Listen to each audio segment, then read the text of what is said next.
Director of Policy and Partnerships for Clean Energy Canada. And Dan is an accomplished analyst and advocate with significant knowledge and experience in the field of energy and environmental policy. He has authored numerous studies and articles on clean energy and climate change policy. Since 2001, Dan has lobbied for policy change, testified before regulatory and legislative bodies, and commented on energy issues for a wide range of media outlets. He holds degrees in environmental science and environmental management, but I think also of note, Dan is a friend, someone who I call on regularly for level-headed advice to understand the changing dynamics across Canada and the interplay between all technologies. And he's been a real driver behind the idea that collaboration is needed between energy sources to bring us to this future. So Dan, thank you for moderating, and I'll hand it over to you. Great, thank you, John.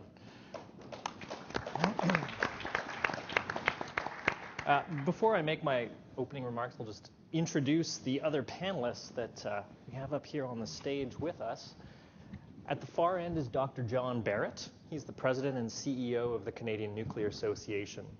His professional career includes foreign affairs, national defense, and the Privy Council office, international organizations such as NATO, and policy think tanks such as the Canadian Centre for Arms Control and Disarmament. Before joining the Nuclear Association, Dr. Barrett was Canada's ambassador to the International Atomic Energy Agency, where he chaired the Board of Governors, and was Canada's ambassador and permanent representative to the Comprehensive Nuclear Test Ban Treaty Organization and to the UN in Vienna. He has served as ambassador to Austria and to the Slovak Republic, and he has a BA Honours and MA from the University of Toronto and a PhD from the London School of Economics. Next to him is Mr. Jacob Irving, who served as the president of the Canadian Hydropower Association since 2009. He has over a decade of experience as an energy professional and association manager, and is a poli-sci graduate from the University of Ottawa. He started his career in government with the Library of Parliament in Ottawa, and then went to Cape Town, South Africa, where he worked as a project manager for the Western Cape Provincial Parliament. Prior to leading the Hydro Association, Jacob was the executive director of the Oil Sands Developers Group, now known as the Community Oil Sands Alliance in Fort McMurray. Mr. Robert Hornung has been president of the Canadian Wind Energy Association since August 2003, where he represents the interests of CanWIA's members, who are Canada's wind energy leaders. He's also a board member of the Global Wind Energy Council and was named a Fellow of the Royal Canadian Geographical Society in 2009. Prior to joining CanWIA, he worked on climate change issues with the Pembina Institute, Environment Canada, the OECD, and the Friends of Earth Canada. So this morning, we're going to be talking about the energy transformation that's happening around the world, but more specifically, how it's evolving and unfolding here in Canada. As John mentioned in his opening remarks this morning, over the past year, we've seen a lot of change.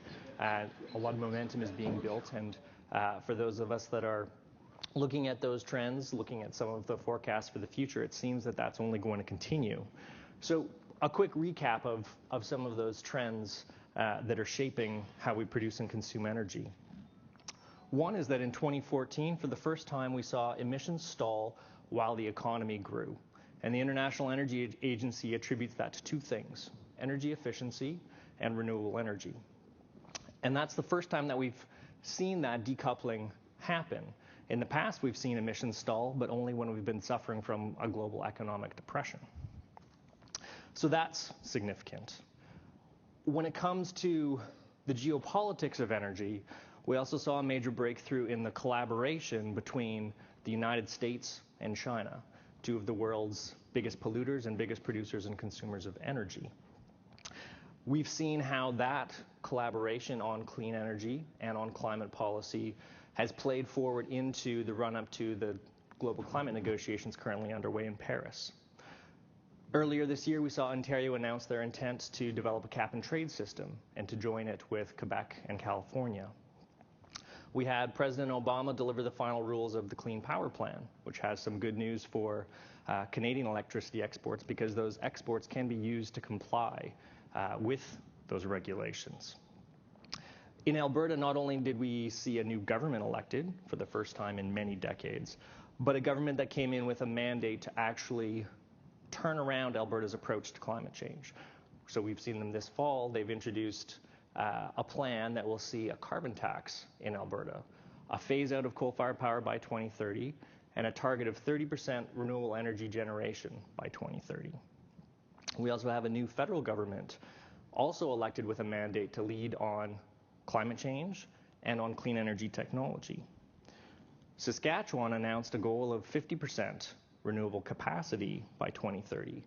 Manitoba announced that they're also going to pursue a cap-and-trade system. And as we speak, we've got nations from around the world forging a new climate agreement in Paris. So all of this presents tremendous opportunity for low-carbon, non-emitting sources of energy around the world, but also here in Canada. So this morning, we're going to have a little bit of conversation about what does that mean? What does that mean for the technologies that are represented here on the stage? What does it mean for our electricity system? And ultimately, what does it mean for Canadians? So to start, I'd like to just chat about your observations about what has changed. All of you in your roles are out there engaging with governments, engaging with your members and receiving feedback and input from them, also hearing from communities and a wide range of stakeholders. So perhaps I'll start with you, John Barrett, and we'll just work our way up back to me.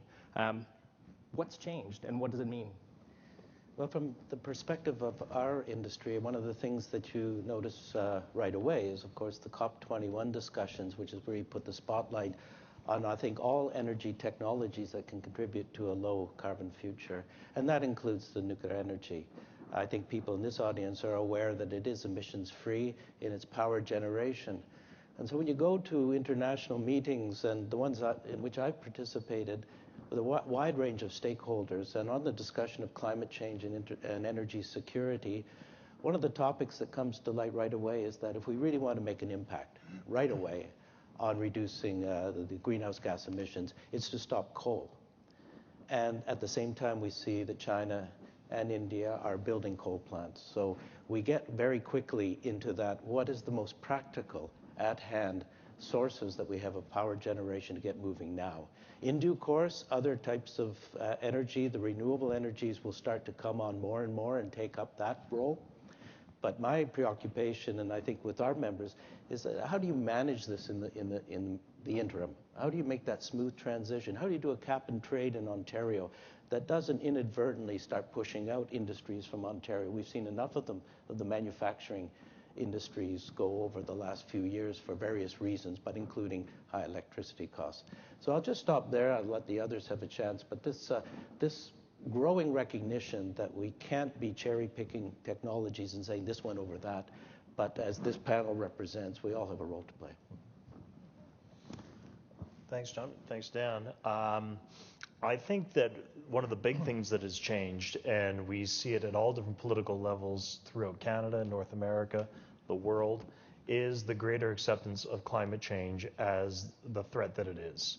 I think Canada has a lot to be proud of from a very grassroots perspective, in the sense that, our action on climate change has really started at the lower political levels and has percolated its way to the top.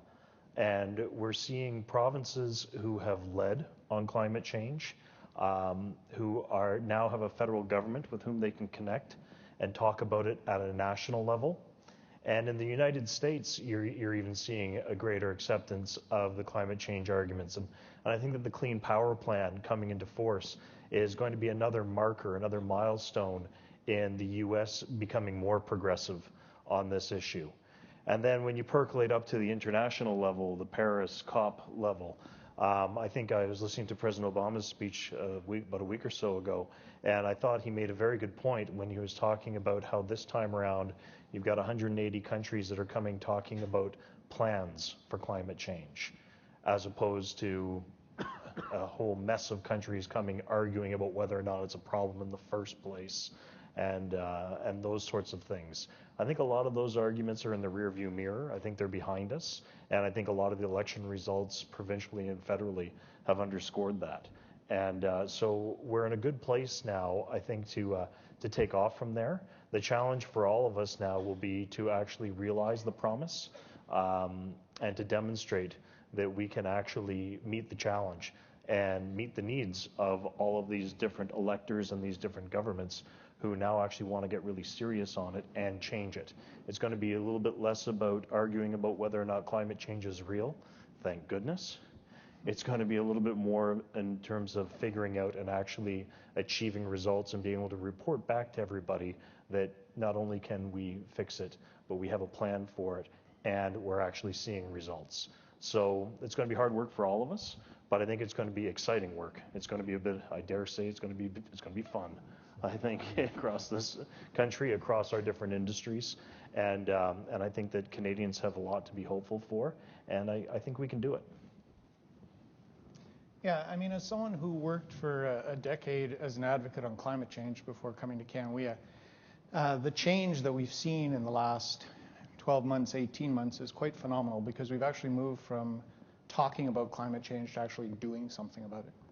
And that's been nowhere more evident in Canada than within the electricity sector. And I think a lot of that is driven by cost. And what we've seen happening with cost of different technologies, I know wind, we've seen 61% decline in cost over the last 6 years. The cost decline has been even greater in solar. And that's led to a situation where something really has fundamentally changed, where a province like Saskatchewan can come forward and say, we want to move to make 50% of our generating capacity renewable because we actually realize it makes economic sense to do that. Saskatchewan is actually the first example of a utility in Canada that has actually made a very strong renewables commitment without being pressured to do so by government. It's a utility that made that decision on its own. And it did that because it looked at where the world is headed, it looked at the costs and made that decision. The other thing is I think we're seeing a much higher level of public engagement, which is going to continue to drive, I think, political and utility decisions going forward. People saw the different marches that happened on the eve of Paris. We've been working with CanSIA in Alberta doing a digital advertising campaign, and in the course of a month had 35,000 people click through to a website to learn more about wind and solar energy. There's a lot of interest, a lot of potential out there right now, and I think that really does provide a solid platform for growth going forward. Thanks, Dan. Yeah, so I spoke at length on this issue this morning, so I'll be brief. And my friends and colleagues here have covered the landscape, but I will pick up on just maybe two threads here. One is this profound impact that climate policy is having that these folks have all spoken to, is impacting multiple sectors and making each of them look at how they're going to manage their energy differently. And from a solar industry's perspective, this has significant implications and creates significant opportunity, right? Because solar PV, solar thermal, heating and cooling of buildings is going to be able to apply down to quite a granular level, whether it's people's homes or commercial businesses, et cetera, industries. So it's this overall context is creating demand and opportunity through multiple sectors, and solar is uniquely able to participate in that, in addition to collaborating and presenting the utility scale type solutions. And the last thing I'll say is just to pick up on Robert's point about his experience with the different, the changing public demand and opinion around climate change. Clearly we're talking about consumers here who are demanding all of the things that Lisa spoke about, and that clearly involves solar catering to those consumer demands and needs. Right. So I'd actually now like to just dive right into some of the nitty-gritty. We've talked about the opportunity. I think everybody is aware of the opportunity, is excited by it. Jake, to your point, I think it is, we're entering an era where this could actually be a lot of fun, but it's going to come with some challenges as well. Now, you're all competitors, but by the same token, having spoken with all of you, you all recognize as well that, having that diversity of sources of electricity is a positive attribute for the electricity system. But as Canadians are expecting to have affordable power, reliable power, but also now clean power. That's a pretty challenging thing to deliver. And so I'd like to hear from each of you, and perhaps, John, I'll start with you because solar is perhaps the most disruptive in this regard. How can you all fit together? How do we actually integrate these different sources of power into the grid in a way that is, cost-effective, reliable, while at the same time obviously delivering that clean power that people say they want without necessarily understanding the complexity of actually getting it? Well, so first of all, we're all emissions-free technologies up here. And each technology has different attributes that the others don't have. And it's by bringing together these technologies to create, for lack of a better term, an orchestra that creates the sort of vibes that we need for our electricity system is what the solution is. So solar, is not the silver bullet. But that being said, solar's unique attributes have to do with its incredible scalability, right? On the utility scale side and on the distribution connected side. So our proposition to people and businesses and communities is different than the other technologies up here on stage, and it is going to be playing that role within this new energy framework that this climate policy movement is creating. I'll just on the cost issue, because I know that was a specific question. Our solar is becoming increasingly competitive. As Robert noted, it's coming down, I guess, the quickest of all technologies, and soon will be competitive by any measure. And so I think that's a hurdle we're going to be overcoming in the next few number of years. Robert, interested in hearing on this from you as well, recognizing that wind has been scaling up for a longer period than solar, has some of the same attributes, some different attributes and different challenges as well. So from a wind perspective, how do you fit?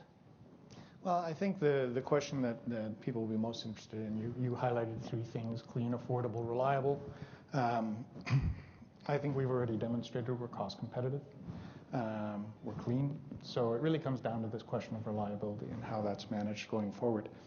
And I would start off, I guess, by saying that, first off, we've already done a tremendous job in terms of demonstrating successful integration of variable generation. We have 15 jurisdictions, either countries or U.S. states, that are already getting more than 15% of their electricity today from wind. And all of those jurisdictions want to grow that going forward. And what we've seen consistently is system operators, as they've started integrating variable generation technologies, they're very cautious, and they have to be. It's a pretty big job to ensure that supply meets demand, and you can't screw that up. But I think we've seen very consistently that as system operators gain experience, they recognize that sort of some of the limitations they foresaw fall away. And what we now actually have is system operators having a huge toolbox, actually, that they can work with to help integrate different sources of variable generation. Sometimes it's by partnering with other generation sources, so wind and hydro, for example. Nuclear has made some real efforts to be more flexible, although I think it's fair to say that different technologies have different attributes in that regard and their ability to help in integration. You also see a lot of experimentation going on the demand side. It's where you can manage variable supply by varying demand. And you see a lot of initiatives, and that was talked about by the previous speaker as well. Forecasting, which helps to minimize uncertainty going forward. Expansion of balancing areas to give you more flexibility and tools to manage these things. And ultimately storage in the longer term as well has a role. So I think our challenge right now is not having a shortage of tools. We have a lot of tools that can help facilitate integration. And I think we've got two things that we have to be watchful of. One, we have to be careful not to make decisions now that limit our ability to integrate variable generation going forward. If we do that, electricity is always, we're talking about long-term, long-lived investments. You don't want to put something in now and say 10 years later, oh, geez, I really regret I did that because now I have to bring a bunch more of this, and this is actually making it harder. And I think the other thing that we need to think about in terms of that regard is to look at those opportunities that actually, as I said, sort of open the door to greater integration as opposed to closing the door to greater integration going forward. Jacob, I mean, hydro in the Canadian context has played a foundational role in our electricity system, and we've definitely seen some innovation from a number of hydro utilities in terms of collaborating with other jurisdictions to integrate some of those variable renewables. What do you see the role of hydro being going forward in that role, both providing a lot of baseload power on the one hand, but also that ability to help integrate wind, solar that are variable?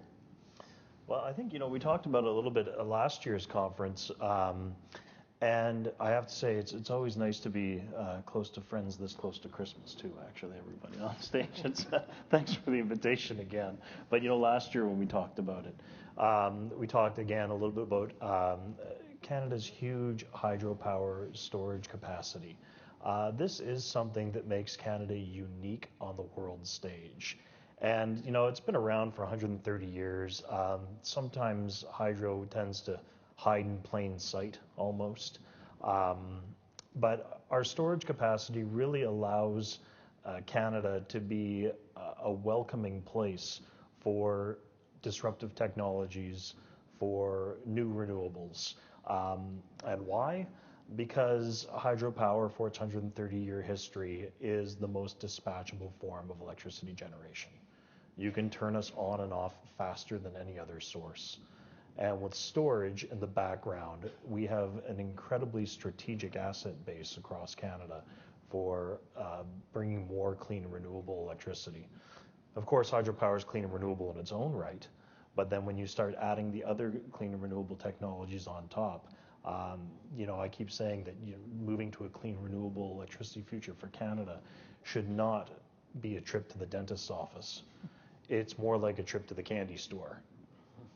We have nothing but choice, and the fact that our country made such strong hydro decisions over the course of its history has really positioned us in an enviable place to be able to look at all of these different technologies and choose. And in fact, the competition amongst us, I think, is good in that respect.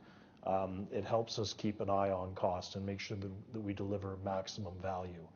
I think the other thing I might mention based on cost has to do with a little something that a terrific energy speaker that I heard from in Quebec this past spring. There's an energy speaker on energy and environment. I think his name was Dan Vina-Wallets. That's the way I pronounce the name anyway. We'll stick with Smith. Yeah, right. It's sort of like a Rorschach test. You get to put your own interpretation on the line. Will you tell us at the end how to pronounce that? Would you? That should be an outcome of this panel, I think. But Dan, you were talking about, and I thought it was really good, was that we need to move to thinking like a travel agent, where travel agents don't sell trips to people based on the plane ride. You don't sell a trip to Italy based on what the plane trip is going to be like. You talk about what Italy is going to be like. And I think we're there at this point, is that, I think of COP discussions, I think of discussions of carbon tax versus cap and trade. I think of clean power plan. These very important things. These are very much, though, about the plane ride. These are very much about the trip, and we lose a lot of people in that discussion. Where we can speak to people now more and more is about the destination. And the destination is about a cleaner, more renewable power system. And we need to, and people, I think, fundamentally know that if we get there, that it's a good place to be. I think that they feel good about the idea of maybe one day being able to drive an electric vehicle instead of a fossil fuel burning vehicle. I think that they know that. I think one of the things that we can move into more now is to explain to everybody that it's possible, and that, again, it's not a trip to the dentist, it's a trip to the candy store. And when you consider that hydro in Canada, I mean, we are unique compared to the rest of the world. Lots of people talk about hours of storage. They talk about days, months of storage capacity and electricity. In Canada, we talk about years of electricity storage capacity based on our hydro system. So, it shouldn't be a difficult thing to get people to this place. And one last thing I'll say on cost is I think we need to really be able to talk more and more about companies that choose clean, renewable electricity. That's really important because I'm convinced that it's going to be a competitive advantage in the future. Progressive companies, the types of companies whose jobs you want to offer, you know, you talk about Google, Apple, Tesla, all the different exciting new companies that offer really exciting new jobs to people. They're very worried about their carbon footprint, and they have potentially huge carbon footprints. And so they are kind of discreetly choosing to set up shop in places that offer clean, renewable electricity more and more. I think that needs to be less discreet, and I think people need to know that there's a huge potential benefit in terms of quality jobs that come out of making the change to renewable electricity. So that if there are any costs in terms of per kilowatt, if they go up somewhat as a result of that, if that's offset by the economic development that comes from this positive change, then I think we can keep people focused on the destination. And that's important for all of us. There is one example I'll just end on for hydro, and it comes from the United States, just as an example. It's in Washington State. And in Washington State in the U.S., they're very different. They are over 70% hydro. They're only 7% fossil in that state, so they're a very different state.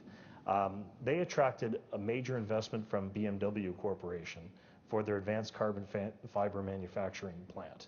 It was built in Moses Lake. And BMW explicitly told the world that they chose that location because of hydro generation and the other clean renewables there as well. Clean and renewable power is the way they do things in Washington State. And this advanced carbon fiber plant that is going to make electric vehicles for BMW was built there specifically because of that. And I think we need more stories like that fleshed out, because in that sort of world, you can balance any kind of cost concerns for electricity versus economic development that can come along with it.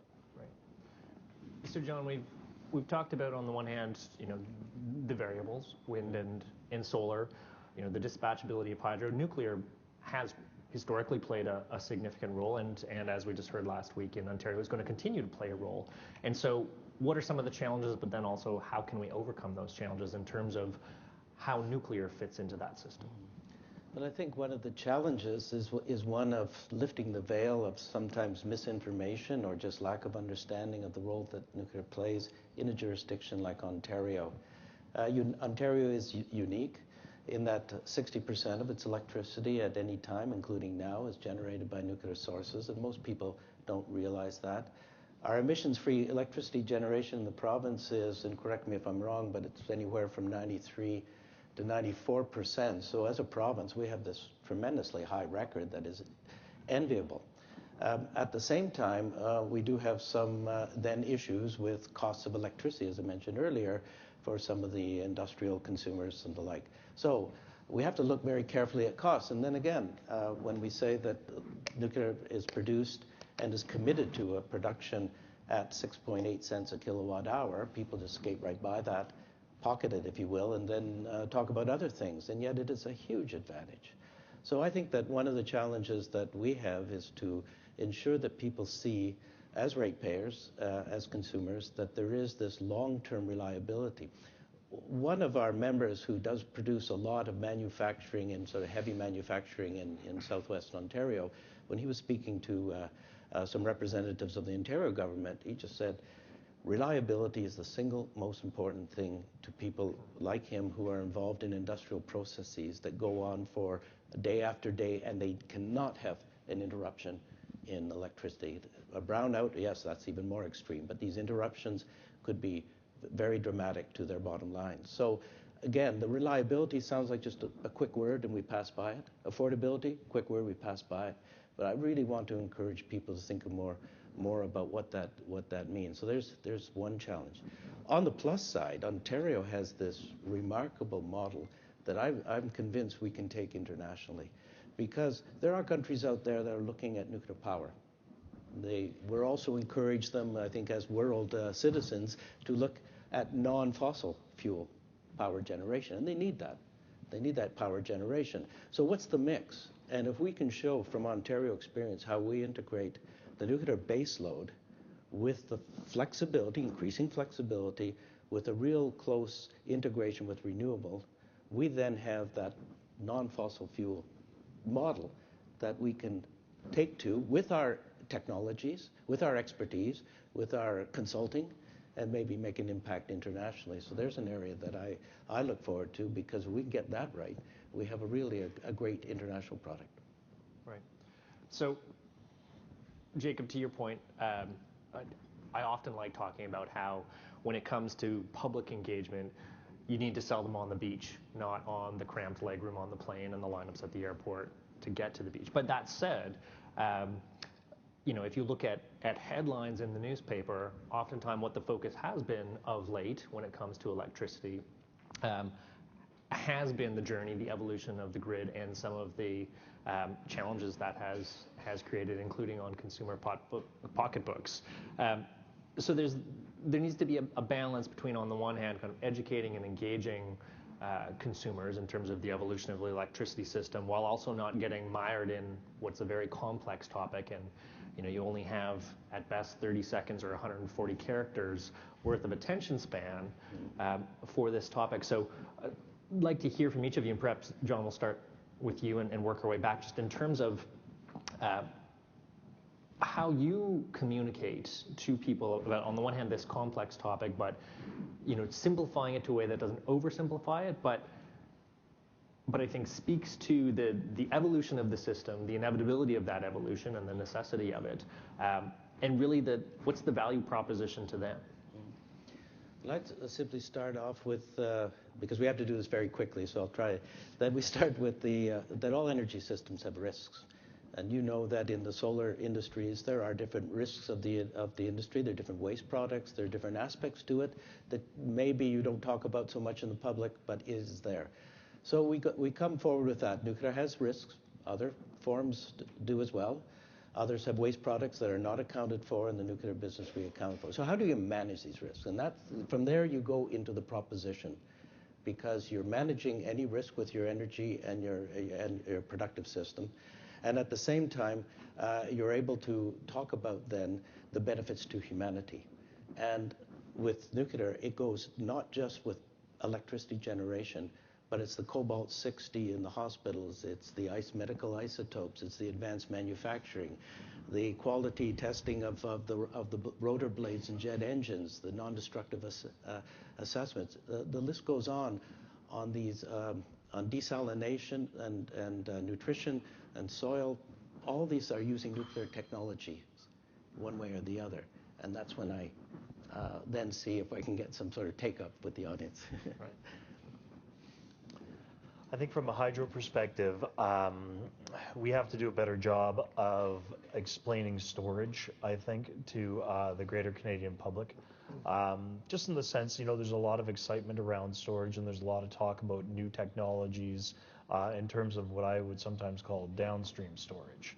So that would be batteries, balloons in Lake Ontario, different interesting things that are going to be part of the mix, and that should be part of the mix in terms of making sure that we have reliability. But people have to remember that in Canada, we are fundamentally different from most other countries in the world, in that we have massive hydropower storage. And I mean, we have what I call conventional storage projects, and then there's also pump storage capability as well within Canada. And the reason why it's important for us to talk about this more, or to make this more clear, is because you think about it, many countries around the world, especially OECD countries, developed countries, many of them have built out their hydropower capacity. And so they are into questions more so of downstream storage. Why? Because they don't have upstream storage to build. In Canada, we have massive upstream storage capacity still left available to us. And that is an extreme strategic benefit to us. And unfortunately, people don't understand that quite so well, or they don't appreciate it. They either don't really have a good sense of the existing storage we have, or the huge undeveloped potential that we still have underfoot. If there's any key message that I try to leave any audience with, it's that Canada is the third largest hydropower developer in the world. And that's significant because number one is China with 1.6 billion people. Number two is Brazil with 230 million people. Number 3 is Canada with 35 million people. We clearly box above our weight class when it comes to hydropower. And what's more remarkable than all of that is, as big as we are, third largest generator in the world, we could still more than double our existing potential.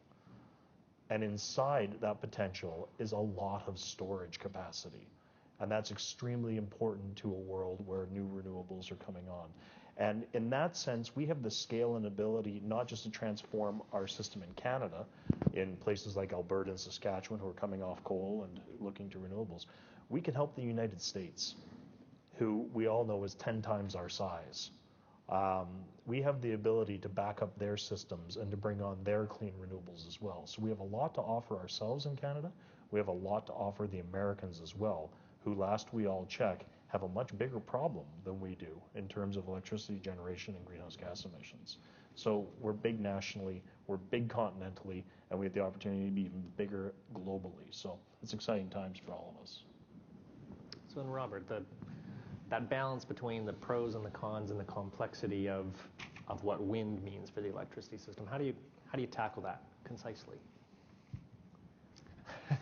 You had to throw in that last word. That's the challenge.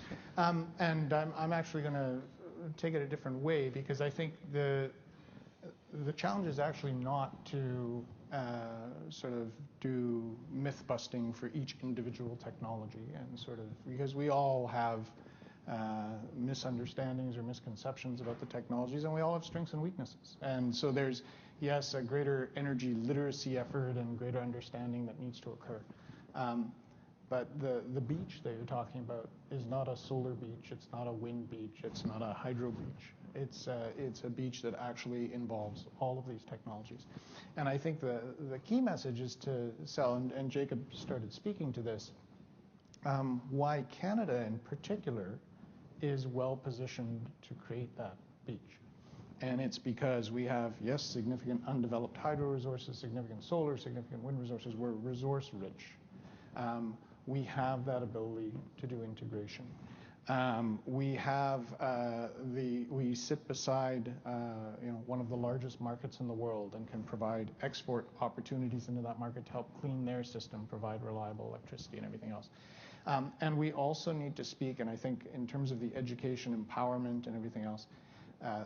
Again, the plenary speaker or the keynote speaker that spoke earlier talked about that change that's happening in the electricity system. And I think that's part of the vision, in a sense, that change, what are we moving towards and why? And it's partially, yes, it's cleaner, it will be reliable and everything else, but it's also empowering.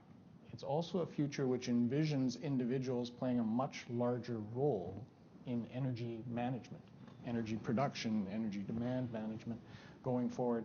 And that in itself will be both empowering but educational, and I think I hope will create a virtuous circle in the end, whereby as people learn more, they'll want to learn more, they'll get engaged more, and we'll build momentum going forward.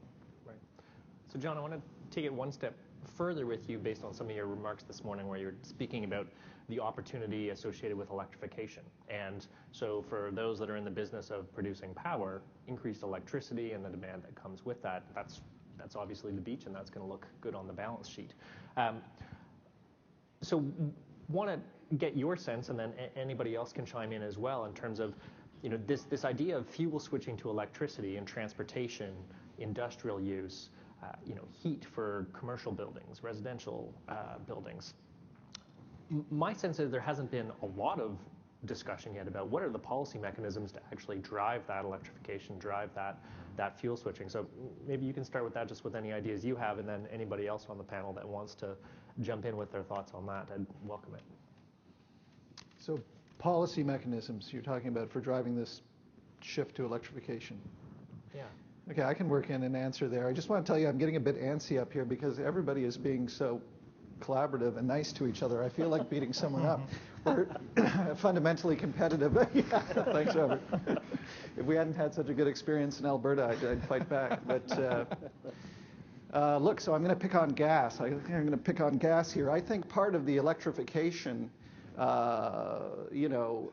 solution here really has to do with recognition of the fact that coal-fired generation is now on the floor, and you'd feel bad kicking it. Gas is going to be needed for this interim period, for sure, in jurisdictions across the country. But gas is next up on the chopping block. We've got a very few short years, period here of years, as we transition away from gas to renewables plus various forms of storage, not just the type of storage that Jake has talked about, but all of the new types of storage technology coming online, and we're close to getting there. I think electrification is going to have a lot to do with recognizing that gas-fired electricity produces half as much GHG emissions as coal does. I mean, that's still a lot of GHG emissions, and you have to ask yourself, if we're going to just look at the Ontario market, this province is depending on hitting its 2020 GHG reduction targets by introducing the cap-and-trade system. But the 2030 reduction targets are not going to be achievable if we if we try to bridge, the nuclear refurbishments entirely with gas, for example.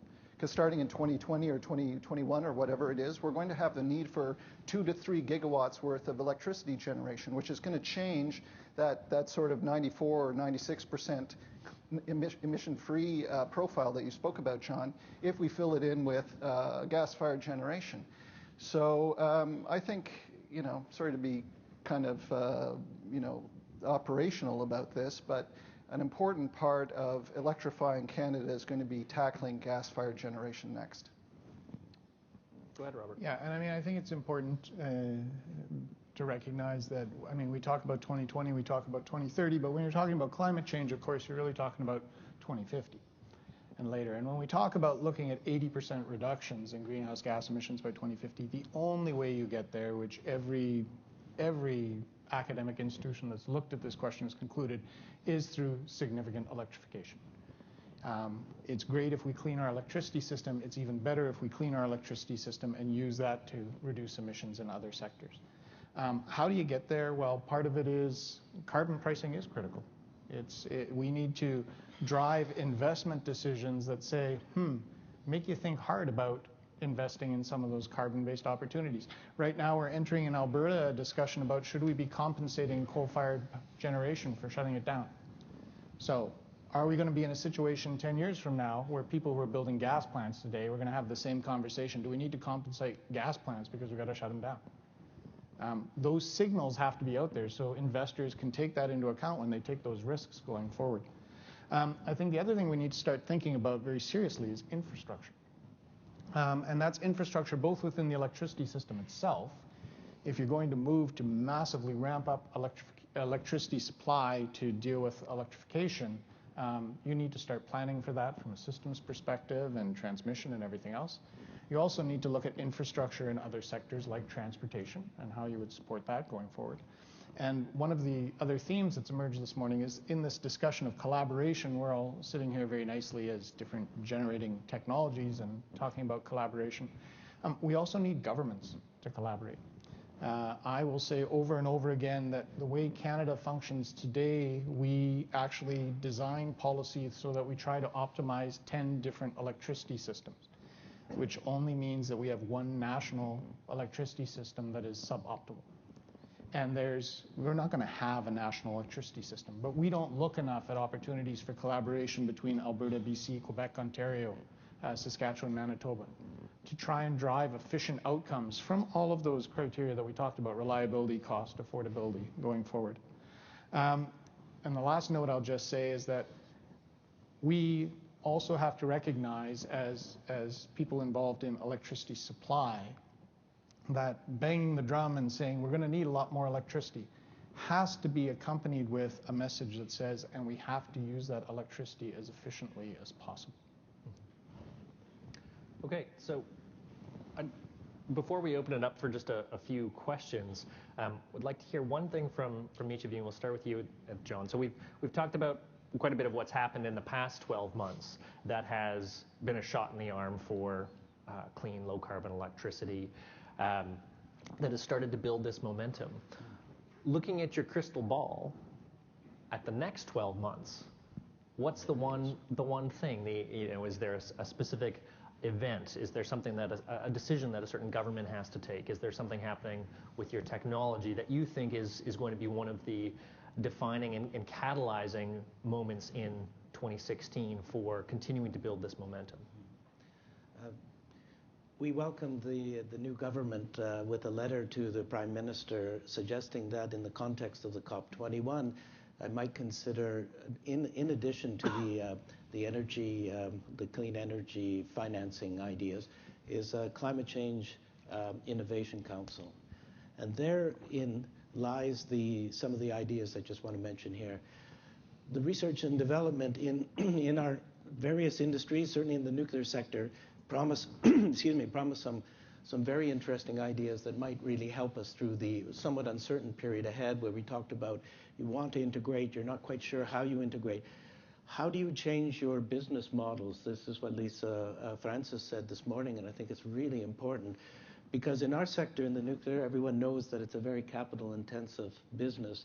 And that was a model that may have to be looked at increasingly in the future, because there are smaller jurisdictions, countries, who may look at nuclear power as a very important part of their energy mix, and also part of their education and knowledge base as well, because of the skills required to operate it.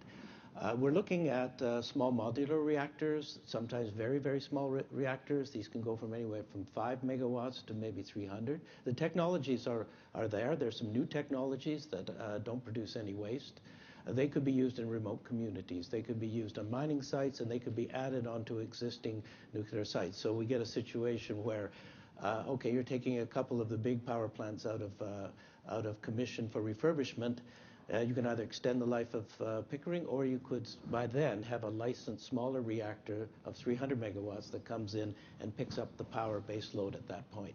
So there's the kind of vision for the future.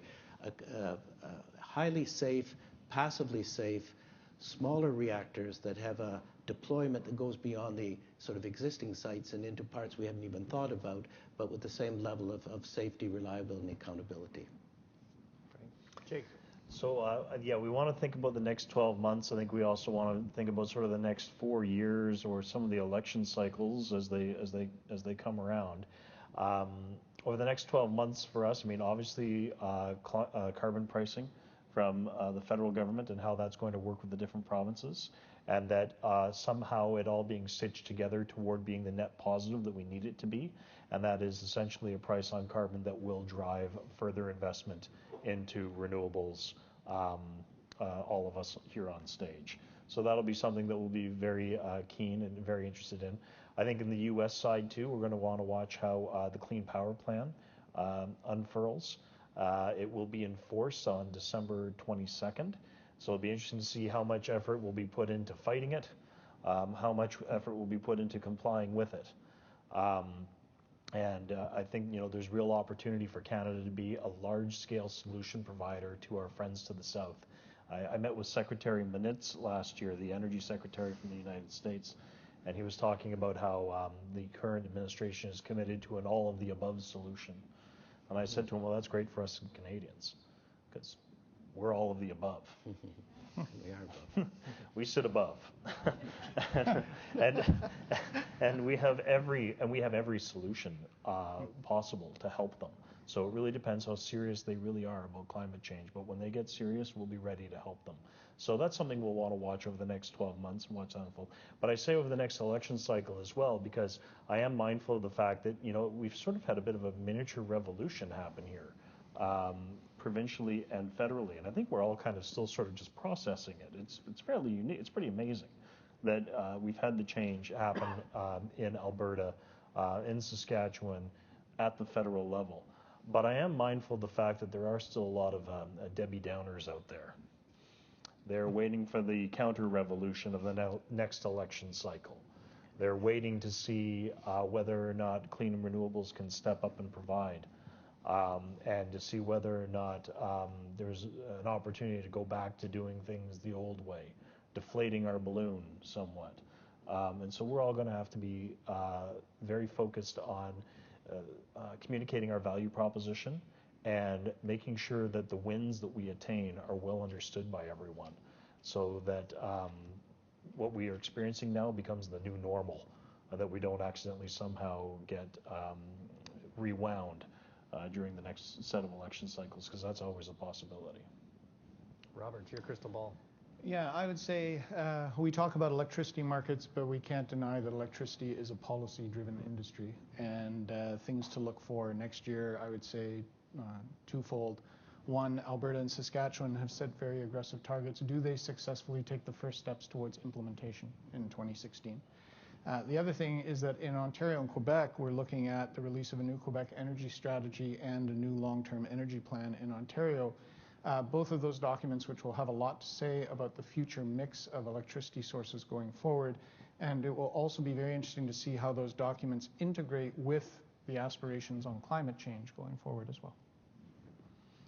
I would say that from a solar perspective, the price signals coming out of the large renewable procurement for utility scale solar, which are being delayed, but we'll see them, in the next 2 or 3 months. They're going to fundamentally change people's view about the price of solar. I mean, we may not hit the single digits, but we're going to be very close. I think that's going to be significant. I actually think that the collaboration that wind and solar completed in the Alberta market, which has resulted in a sort of more comprehensive approach to looking at how to bring renewables into an electricity system. I think this is going to be a huge success. I think they're going to move aggressively. We're going to see the details of the program in the sort of April-May timeframe.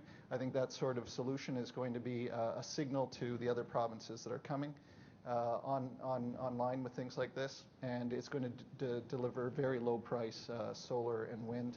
Similarly, in Saskatchewan, I think the price signals coming out from that Sask Power controlled, very tight procurement are going to deliver on the cost side. So my crystal ball says positive news for us in the next 12 months, resulting from price discovery and from some good work that we've been doing in terms of being more comprehensive and collaborative when we look at a jurisdiction's needs from a renewable energy perspective. All right, so we do have just a few minutes for some questions. I see we have one. This has been a pretty friendly conversation, so if you want to see an argument between these gentlemen up here, then this would be your chance to spark that with a provocative question. So we'll go to mic number 2 with the first question. It's not a provocative question. My name is Marwan Ghalib. I'm from the Ottawa Renewable Energy Cooperative. And we've spoken a lot about 2020, 2030. While that's extremely important, I believe we should also accompany that with speaking about 2015 and 2016. Along with what Robert said, while we push for more consumption, we should push as well for more using our energy efficiently and conserving energy as well. Are there any efforts being put into that to make the public aware about how important it is to conserve the energy? And I've heard this somewhere before, I'm not sure how accurate it is, that it is more economically efficient to conserve energy than to push for more conserve energy than to push for more generation. So if you have any comments about that, or if you know of any efforts being put into public awareness about this. Thank you so much. I see John chomping at the bit here. So John, I know, I'm feeling increasingly feisty up here, like I was saying. Look, conservation, demand management, extremely important thing. Notionally in my mind, I realize that, I understand it. Here at CanCia, our job is to promote solar energy, not at the expense of conservation. But I think what is interesting is, when does distributed generation like solar, when you bring it down to a homeowner's level, where they've got panels on their roof and a storage battery in their basement, like I'm about to get, when they've got a smart meter on every single home and business, an electric vehicle in their driveway, when does that become a form of conservation or demand management, really? Because you're taking the need for electricity away. And as we go into this net metering future, I think we are beginning to see aspects of solar that really do translate into conservation and demand management. Robert. I'll just say, just to build again on the keynote speaker, I made the statement about it's a policy-driven industry, which is true, but it's also a regulated industry. And one of the challenges we have, whether it's in efficiency or whether it's storage, is that We have all of these new potential contributors to the electricity supply-demand mix, and we don't really have electricity markets yet that have fully grasped how to actually reward, incent, encourage these things. And that's a big challenge that I think we all need to partake in terms of thinking through that reform, because efficiency is also a huge untapped resource, and it is the cheapest thing to do. Conservation, my members throughout the country, the different utilities, are noted leaders in some of these communication efforts that you refer to, and incentivization programs, etc. One of the things too is that for a lot of the projects that are promoted for hydropower, like I say, we are unique in Canada. We are still promoting some sizable hydropower projects compared to other countries around the world. One of the things is that you have to justify these things to the shareholders, who in many cases are the people of the province. And these are done through some pretty robust utility hearings and forums. And the first question that's always asked is, have we done enough on conservation and efficiency to justify this next big source of generation? And I think that's fairly strongly rooted throughout Canada, but there's a lot more that can be done. And I think that questions of conservation are always important, but efficiency is also important. One of the things you can talk about just about electrifying vehicles, for example. One of the interesting things about adopting that technology as it comes on is that many of them, by their very nature, would charge overnight. And they would actually be drawing on resources that are already in place but that are not generating at that time. So creating actually displacing some need for energy during off-peak time and using what we already have in place for greater efficiency being stored in an electric vehicle battery. These are the kinds of things that are also very exciting. And I think, as you suggest in your question, is you don't have to build new generation. You don't have to build new transmission for that sort of thing. You can actually better use what you already have. And I think we're all very interested in that sort of thing for sure. All right. So that brings this panel to a close. I'd like to thank all of the panelists for their thoughts this morning, sharing them with us. Coming up next is a networking break on the trade show floor, which was generously sponsored by Panasonic. So again, thanks to all of the panelists. Thanks to all of you. And I'm sure any of these gentlemen would gladly take your more provocative questions on the sidelines over the course of the day. Thanks very much. Thanks, Dan. That's good.